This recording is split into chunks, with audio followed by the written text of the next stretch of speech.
Now we have learned how to write, update and delete query. Now let's fit these in PHP script and try to update and delete data through this script. So I have created a new file update underscore delete underscore data underscore by underscore php.php. First we'll write all the stuff we always write to run a MySQL query. Between these double quotes now let's write that update query. Update and then table name, that is users, and then set name equals to Peter and then username equals to Peter's, and at the end we need to specify in which record we want to update data. So let's make these changes in the record having user ID 1. So this is our query which is going to update the name and username fields for the record having user ID 1. Let's run it. And obviously we wouldn't be able to run it as we didn't make connection with MySQL. Let's just include connection file and run the script again. Here we have an error in our query just before username. So let's see what it is. And you can see here we put single quotes around the field name, which is not legal. We can just put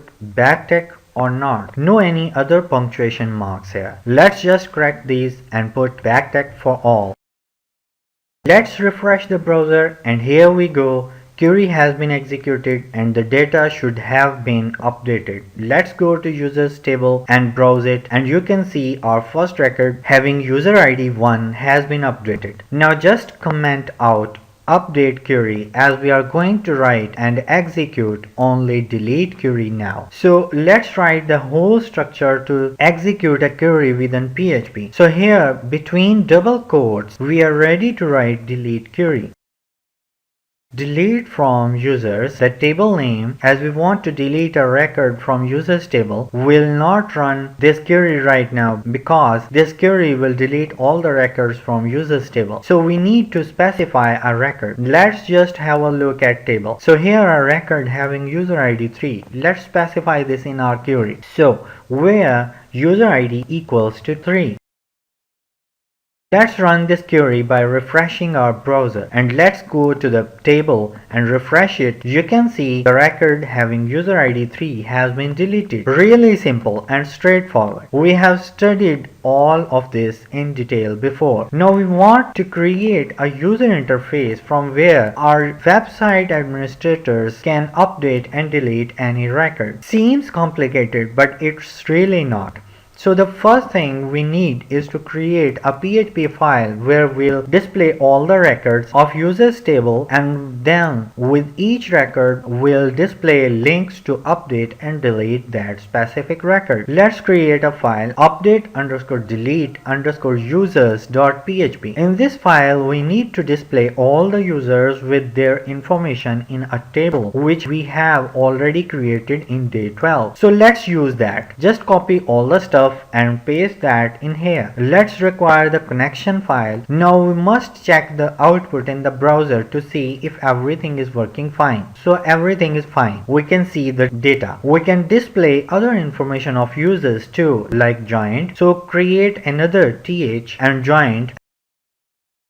And below here we need to get this joined field too from result array. Make a variable $joined